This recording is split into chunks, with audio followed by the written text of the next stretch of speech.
Hey y'all, how are you? I hope you're having a great day today. I am Jody Jean Daniels, the author of the team of 8 spy thriller mysteries, and I wanted to welcome you today to this little presentation about common myths about writing a novel, the myths and the truths, and how we've all been kind of lied to on some of these.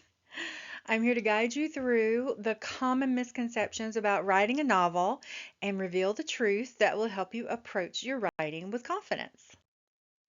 So, have you ever felt discouraged by advice that makes your writing a novel seem impossible?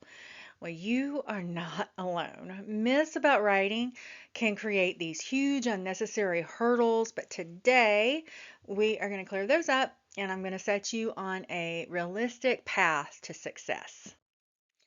One of the biggest myths is that you need to be inspired to write. And truthfully, writing is a skill that thrives on discipline. Set a schedule. Writing is all about building that habit where you find what works best for you. And here are 3 practical truths to help you get started. Set a writing schedule. Treat your writing like an appointment, something you're committed to. Whether it's 10 minutes or an hour or however long you can fit in, the discipline is showing up. That is key. Inspiration really does follow actions. So don't wait for that perfect magical moment or magical idea. Sometimes, if you just sit down and you start working and typing, that is when the creativity is going to kick in and help you get those words on the page. So, consistency does not mean daily. You don't have to write every single day to be successful as a writer. It's about showing up regularly, whether it's 3 times a week or during a designated writing block or just whatever you can fit into your schedule. Myth number 2. You must outline everything. Um, this is a very common myth that everything has to be super detailed outline before you can start. And the truth is, everyone's process is different. So, here are 3 things again that I want you to keep in mind as you try and find your own approach. One, outlines are optional. For some writers, outlines provide structure and clarity, and for others, they feel very restrictive. And the best thing I can tell you is to test both and see what works for you. So that means plotters and pantsers. Plotters like to map out everything, while pantsers prefer to dive in, wrap the story around them, and then let it unfold. So you could be one or the other, or you could be somewhere in between, and that's okay. It's your process, okay? The most important thing is to discover what helps you write, and don't be afraid to mix methods or just adjust it as you go. There's no one size fits all to create a story. So you just have to embrace what works for you. Myth number 3. Do you ever feel like you need to use big fancy words to be a great writer? Here's the simple truth. Clear language can be the most powerful tool you have in your writing box, okay?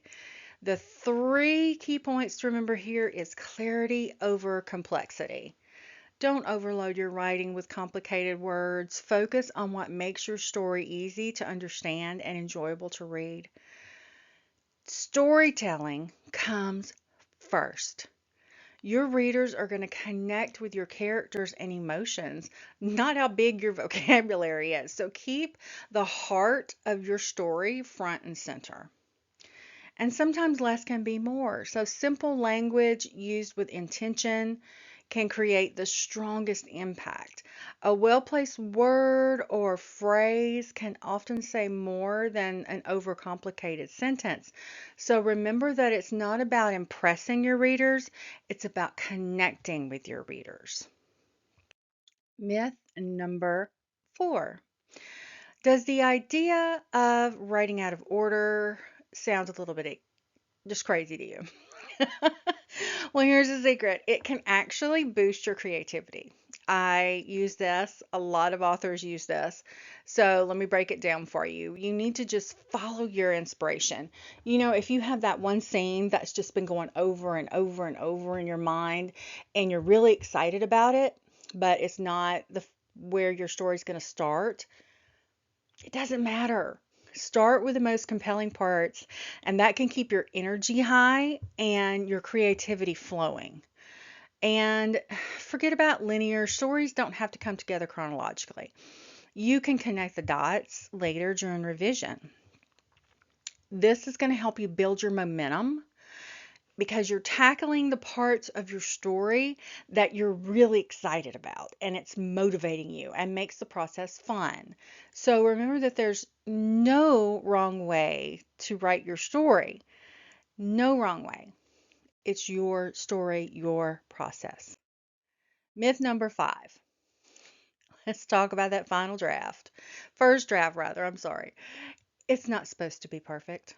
It's your first draft. It's just a messy beginning where you are getting your ideas out and onto the page. You're capturing ideas. That's all you're doing. So remember, it's progress over perfection. Your first draft is about writing, not polishing. Save the edits for later. Just get those ideas on the page. So think of it as clay, like you're molding something. You're shaping it into something during that time. And remember that no masterpiece ever starts perfectly. So you also have to, during your zero draft, first draft, whatever you refer to it as, silence your inner critic. Don't let fear of imperfection stop you. The only way to improve your story is to get it written.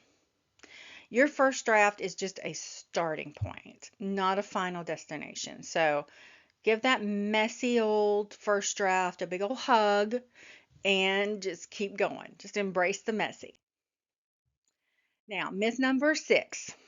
You have probably heard the advice to write every day, but guess what? That doesn't work for everyone, and that's okay.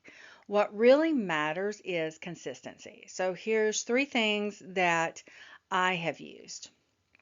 Consistency over daily habits. Whether you write every day or a few times a week or just on the weekends, it's key to stick to a schedule that works for you. And celebrate your realistic goal wins. Set a schedule that fits your lifestyle.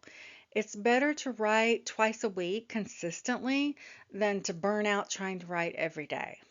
And then make it your own.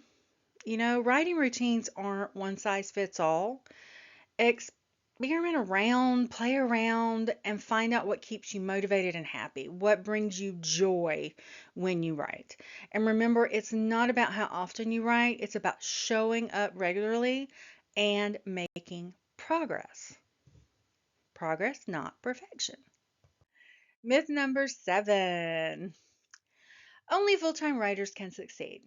Uh, Not true. Balancing writing with a busy life can feel overwhelming, but it is doable. Even some of the most successful authors have started out writing part-time. So here are 3 tips to help you make it work, okay? Start small. Use the pockets of time you already have. Lunch breaks, evenings, weekends, to get the words out.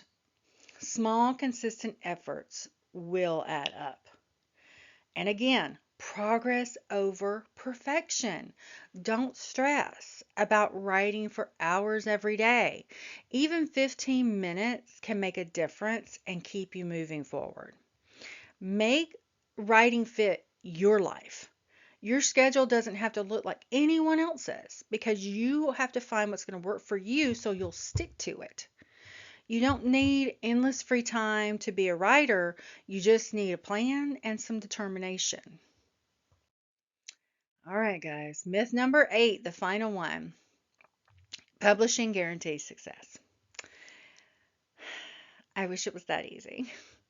Publishing your book is a huge achievement.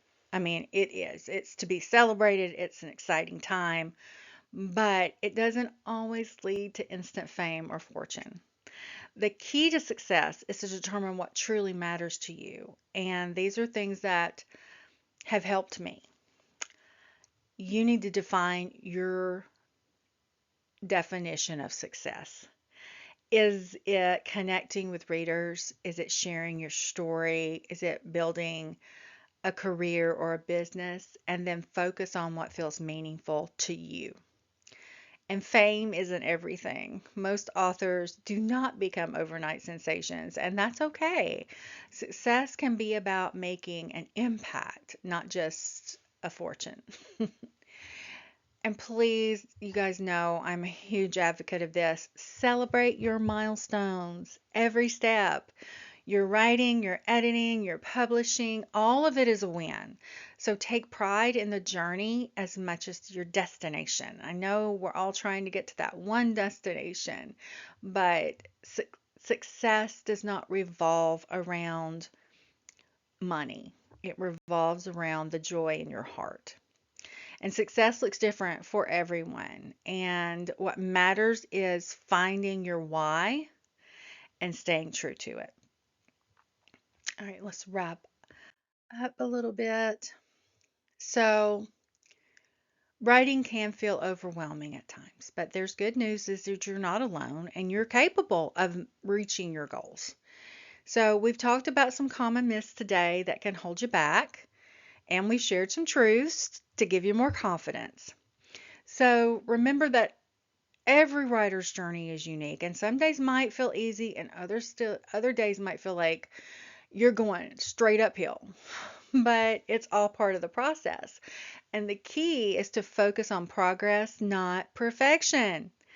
Every word you write is a step forward. Every draft is growth. Every edit is a chance to refine your voice. So trust the process, whatever it may look like. It doesn't matter if you write every day or only a few times a week, or whether you plot every detail or you let creativity guide you. What matters is that you keep showing up. Give yourself grace and believe in your ability to tell your story. With time and consistency and a little patience, you will find your rhythm and you'll see your goals come to life. Because remember, you have to write your story because if you don't write it, nobody's going to ever read it. All right, to wrap up, I would just ask you this question.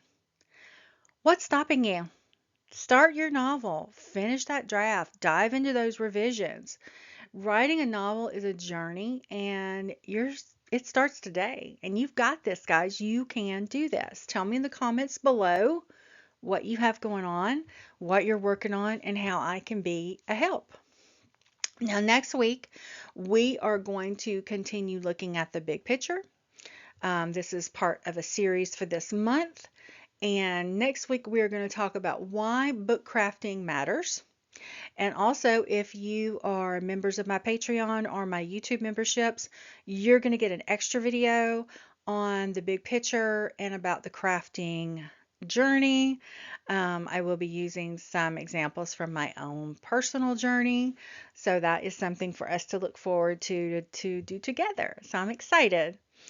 But now it's that time. You know what I'm going to say before I say it, but I'm going to say it anyway. I may not be everybody's cup of tea, but I'm a really awesome group of people's double shot of whiskey. And I'm so happy and I'm so proud that you come and hang out with me and that you find me just right. I love you, love you. I will see you next time. Bye.